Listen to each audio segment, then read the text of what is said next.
most people who switch to a vegetarian or vegan diet, you're going to see some instant benefits because of the fact that you have much more nutrient-dense foods. You're eating a lot of vegetables. You're changing your diet in a lot of ways to the positive or towards a positive, away from what you were talking about, those primary foods that Americans tend to eat. All the processed sugar, all the just nonsense and chicken tenders and all that crap that people eat, which is just so goddamn common, right? Yeah. So automatically over that, you're going to see some long-term benefits. But one of the things that I've been reading is about people that have found that over the long term, the lack, and this is contrary to what a lot of people think, lack of saturated fat and cholesterol, dietary cholesterol and saturated fat, leads to hormonal imbalances, leads to your body having a harder time producing sex hormones, and all these different issues with your health where your body almost starts robbing itself to make up for the nutritional deficiencies of your diet. Yeah. Yeah. I mean, we talked about this before, but humans are animals. You know, we're omnivores. And wait a minute. I saw a video on YouTube.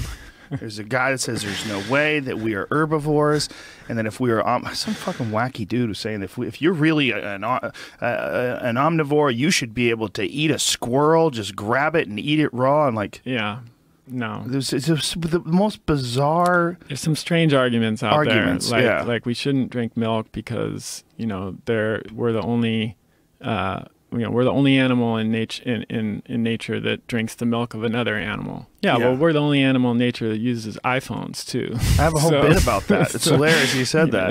Yeah. What else do only people do? Fly planes, make movies, call each other on the phone and tell each other how awesome milk is. It's a ridiculous argument, but so getting back to they're ideological arguments, more than scientific. Absolutely. Yeah. So it doesn't stand up to scrutiny. But with the vegetarian or vegan diet, so there's lots of different ways to look at this. So starting with an evolutionary perspective, which I was getting at, omnivores are opportunistic. They will eat whatever is available, and they'll eat the most nutrient-dense foods that are available if they have a choice. And that's just, again, that's survival. You know, an animal that is able to utilize the nutrients that are available in its environment to its maximal advantage is going to survive compared to one that doesn't. That's basic evolutionary theory. So if you study traditional peoples, as far as I know, still there's never been a traditional group that has ever been identified that voluntarily followed a vegan or even vegetarian diet that I know of. So that should tell you something right there. And ironically, the fact that you and I are even having this conversation, this wouldn't even be happening if humans had not eaten meat, basically. Right. There are a lot of anthropologists who now believe that eating meat was essentially what made us human. You know, we came down out of the trees and we developed the development of tools that could crack bones to give us access to the marrow, which is super nutrient dense, or to slice meat, which allowed us to be able to digest the meat more quickly, number one. And then two, the development of fire, which allowed us to cook meat, and cooking makes the nutrients in meat more bioavailable, allowed us to spend less time foraging for food. So most large primates like gorillas or chimpanzees spend over 80% of their day foraging for food because most of the foods they eat are really not nutrient dense. So they have to eat a boatload of stuff and just sit there and chew on the plants all day to get enough nutrients. And so this evolutionary theory is that we learn to extract and harvest much more nutrient dense foods from animals, fats, and other nutrients in the meats and organ meats. And we could then spend a lot less of our time going around getting food, which allowed us and then develop bigger brains and, become human and have this conversation where we're talking about vegetarian and vegan diets. Yeah, it is kind of interesting. And it's also important to differentiate the difference between what you're saying is essentially the science behind the development of the human animal versus the moral and ethical debates that lead people to become environmental debates, which is also moral. So we can talk about that too. Which is what influences people to become vegetarians and vegans, which I totally respect. I understand what they're saying. The real problem is when they distort the reality of the scientific findings of the human animal and diet. And that's an issue with a lot of people that are vegetarians and vegans that go on about how healthy they feel and about how awesome, but they're not doing blood lipid profiles. And when they do, like Sam Harris, who is for ethical reasons, has tried a vegan diet, and his health is suffering. He's having real issues with his blood lipids. Yeah. What can someone do if they want to follow that diet? Like what is imperative as far as healthy fats, as far as making sure that your body doesn't have, you're not taking in too many simple carbohydrates? Like what steps need to be taken place? And this is obviously not saying that you shouldn't follow a vegan diet or shouldn't follow a vegetarian diet. You should do whatever you want to do. Yeah. But there's got to be some ways to mitigate some of the health consequences, right? Yeah, there are. And I believe that. I agree with you that people should be free to make their own choices. I've never pushed a particular diet. You know, people sometimes ask me, how do you convince someone to go paleo? I said, I don't. I don't spend my time doing that. If someone wants my advice and asks me, I'll give it to them. But I'm not going around, proselytizing for a particular way of eating. So yeah, let's break this down. We talked about the evolutionary argument for eating animal products. Then there's the scientific argument, which now is what we're talking about. Yeah. The issue with, and we should even kind of distinguish between vegetarian and vegan diets, because they're actually quite different. And I think it is possible for some people to be healthy with a vegetarian, diet. I think it's a lot less likely with a vegan diet. And I guess I would say it this way. If you're a vegan and you're eating a vegan diet, you need to have a perfect vegan diet to be healthy, and you need to know what you're doing in terms of supplementation and how to meet the nutrient needs that aren't being met through diet. And at least in my experience, there are very few that actually do it right. When it's done right, I think it's possible for some people to be healthy and thrive, and that's obvious because there are people like Rich Roll, who's like out there, he's a vegan triathlete who's out there, doing centuries and killing it. Yeah, ultramarathons. Yeah, he is just an amazing athlete, and he's vegan. And so, you can't say that it's not working for him. Right. If you try to say that, you're going to... He also looks like he's 30. He's older than me. He's looks like he's 30. He's a great guy. I've met him a couple of times. So certainly it works for some people, but there are a lot of factors that determine whether it's going to work. So one is how well you do it. Two is, whether you know what you're doing with supplementation in terms of getting the necessary nutrients. Three is genetics. So there are genetic differences that determine how well we convert precursor nutrients into the nutrients that we actually need. And let me give 3 examples to make this more real. So one is EPA and DHA. These are these long-chain omega-3 fats that we've heard so much about that are crucial for brain function, cardiovascular function, etc. And primarily you get them by eating fish. There are no sources of those in a plant-based diet, except for algae. And algae is not that bioavailable, right? No, and how many people do you know that eat algae? I don't know very many. Well, you can. What's that? You can. There's that famous green supplementation stuff. Yeah, okay, you can use it as a supplement, but very few people are eating it. So, but there is something called alpha-linolenic acid, which is in walnuts and flaxseed. That's an omega-3 plant fat. And humans, in theory, can convert some of that plant-based omega-3 into this long-chain EPA and DHA that we need. But here's the thing. Only about 5 to 10% of that gets converted into EPA, and even less to DHA, like 2 to 5%. So you have to be chugging tablespoons of flax oil in order to get as much EPA or DHA that you would get from eating just a little bit of fish. And that's if everything is going well. Because if you have deficiency of any nutrients that are involved in the enzymatic conversion of those plant-based fats into the long-chain fats, then you won't make those conversions at that optimal rate. It'll be even less. And ironically, many of those nutrients are nutrients that are not well represented in a vegan or vegetarian diet. So that's one example. Another would be vitamin K2, which is a different form of vitamin K that's recently been discovered. And it's really important for cardiovascular and bone health. It basically makes sure that calcium gets in our bones and our teeth and our hard tissues where it belongs, and keeps it out of the soft tissues like our arteries, where calcium would make our arteries hard and increase the risk of a heart attack. So K2 is only really in animal foods, with the exception of some fermented foods like natto, which is a Japanese fermented soybean product that most people cannot stand. It's a strong taste. Not very many people are eating it here. Kefir and sauerkraut and kimchi have K2 in it. Is that how you say it? Kefir? I've been saying kefir my whole life. That's how it's said. I've never heard it said. That's how they say it where kefir is from. Well, I think but they're every right. other person I've ever met says kefir, so don't worry about it. Okay. Kefir. I'm saying kefir from now on. Ari Shafir. Kefir. Yeah. You'll be in the select few that know how to say I'd love kefir. to be in the select few. I feel good about it already. So, yes, you can feel superior now. Well, can I stop you real quick? Yeah. Just because we're gonna, I want to get a little bit onto this track of what you were describing about fish oil and the conversion and the difference between flaxseed oil. Yeah. What can vegans take in order to sort of? I recommend that vegans take microalgae because it has preformed DHA in it. So you bypass that whole conversion issue. And if they do take microalgae, is that sufficient, or how much difference is that than eating fish? Well, it's quite different because fish have a lot of other nutrients aside from EPA and DHA. They have protein, they have selenium, they have a lot of other bioavailable nutrients. And the other disadvantage is you have to take a boatload of algae supplements. What's a boatload? Give me a coffee cup.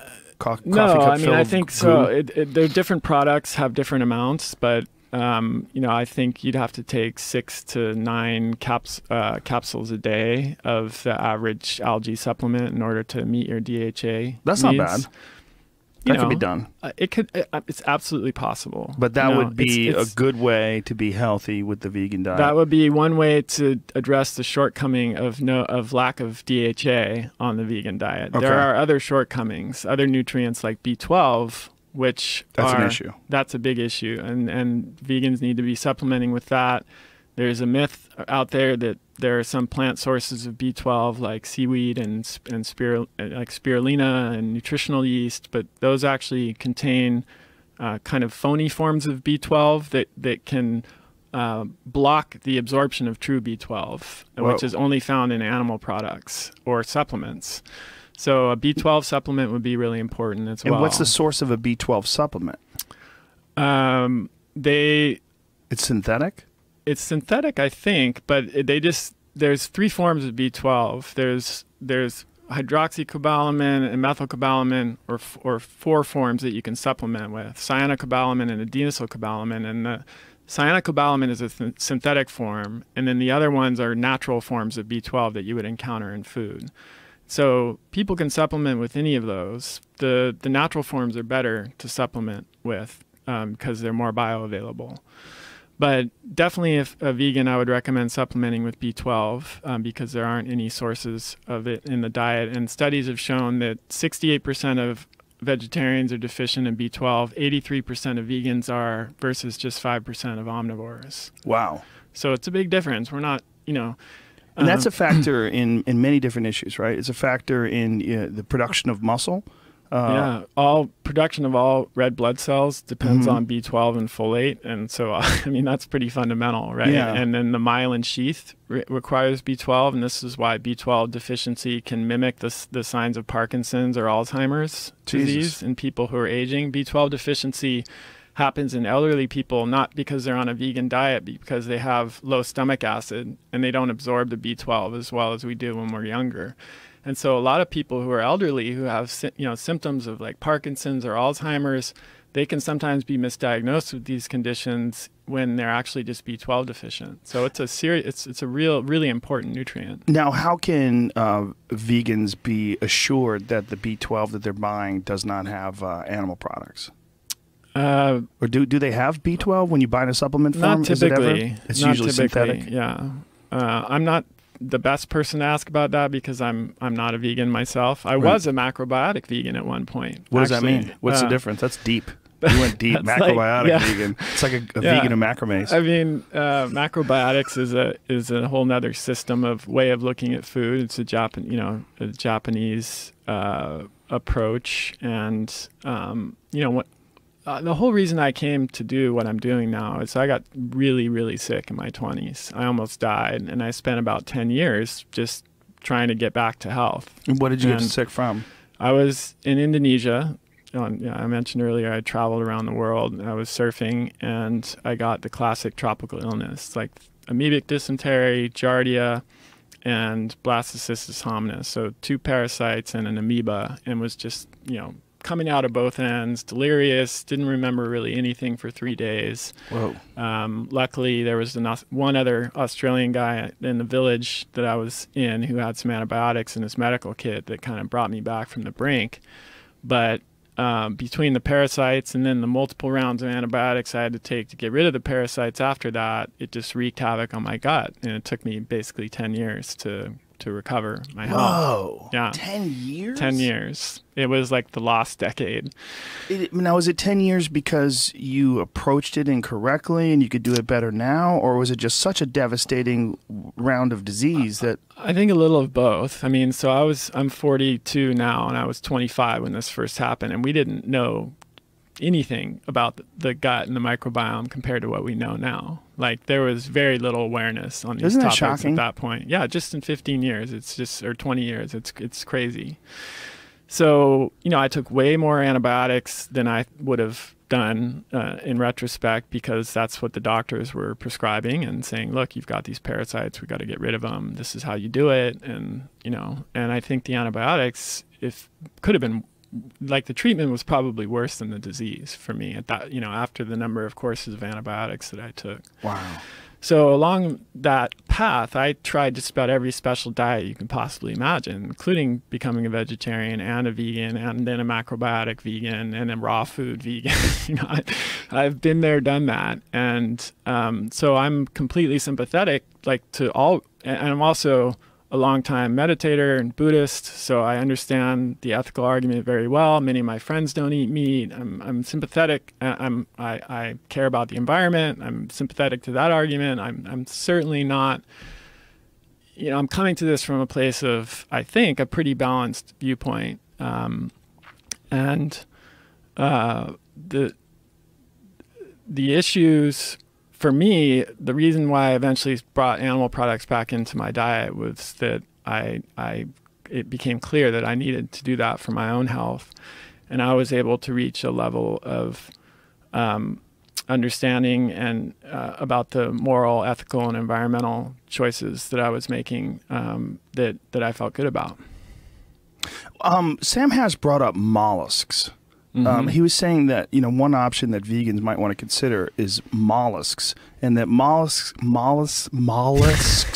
what a weird word, clams, mussels, things along those lines, are so primitive that the argument can be made that although they have movement where they open and close, that they lack pain sensors, they lack like the fundamental things that make us distinguish the difference between animal and plant life, and that people might want to consider the consumption of mollusks the same way they consider it, like people eat mushrooms. Right. Mushrooms, which are in a vegan diet, are healthy, are closer to an animal than they are to a plant. They actually take in oxygen, they breathe out carbon dioxide, and fundamentally they resemble living organisms that we consider like animals more than they consider plants, more than they resemble plants. This is a really good point, and the lines start to get blurry, Yeah. because we know that some plants, for example, when they recognize that they're being eaten by a caterpillar, they secrete toxins to protect themselves. Not just recognize that they're being eaten, but they've played recordings of a caterpillar eating a plant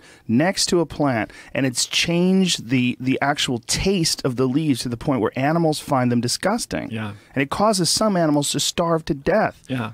That's some level of awareness. I mean, you may not call that intelligence or sentience, but it's some, what's the difference there between a mollusk, for example, that, like you described, lacks pain sensors, and what should we be prioritizing in that situation if we're using an ethical argument against eating meat? There's even a thornier issue, which is there's no system of food production that does not involve the death of animals.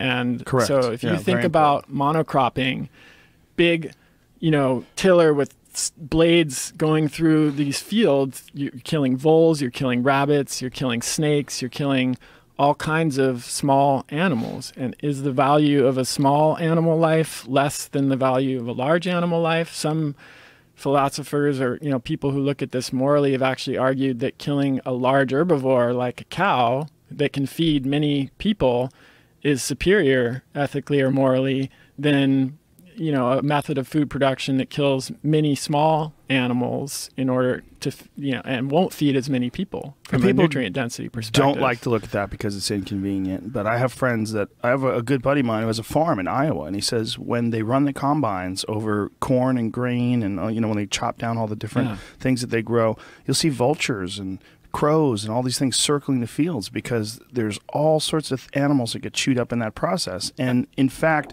more animals get chewed up to create a pound of grain. Like more animals, more insects, more.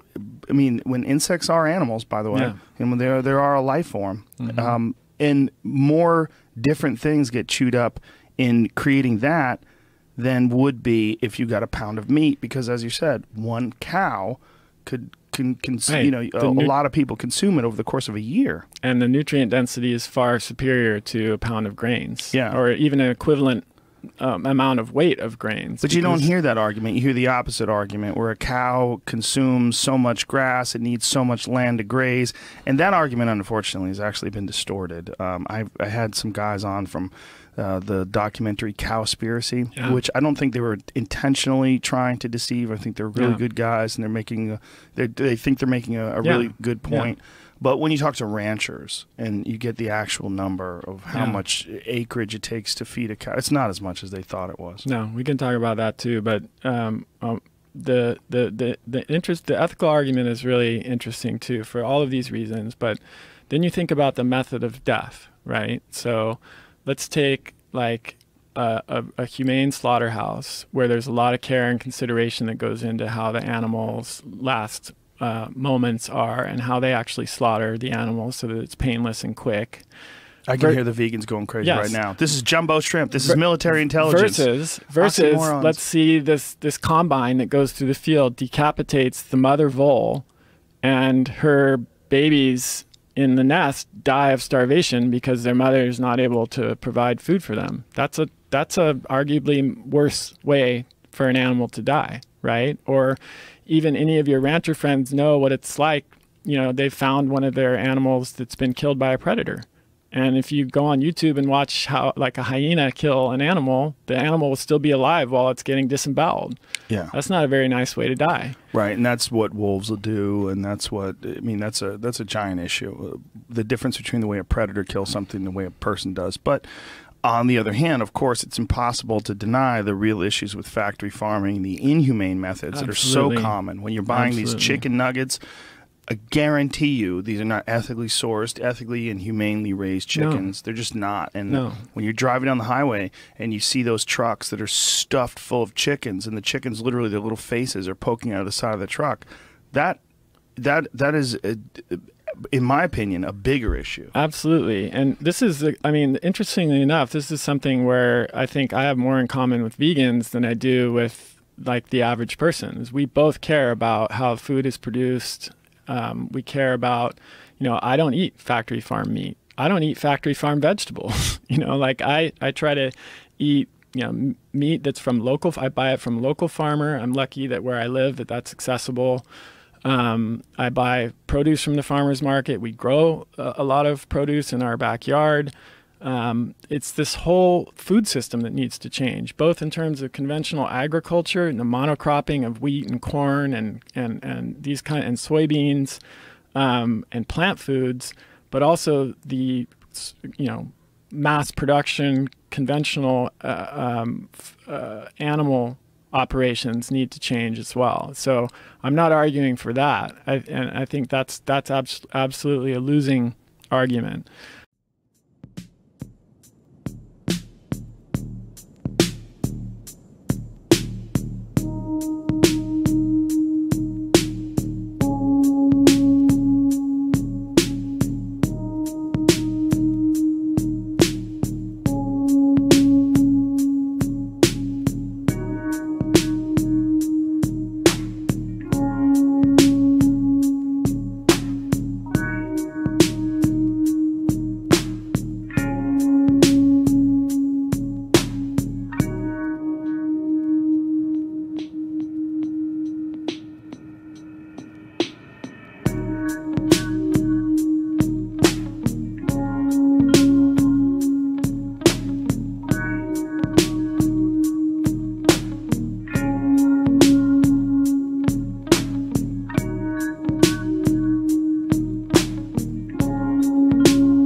Thank you.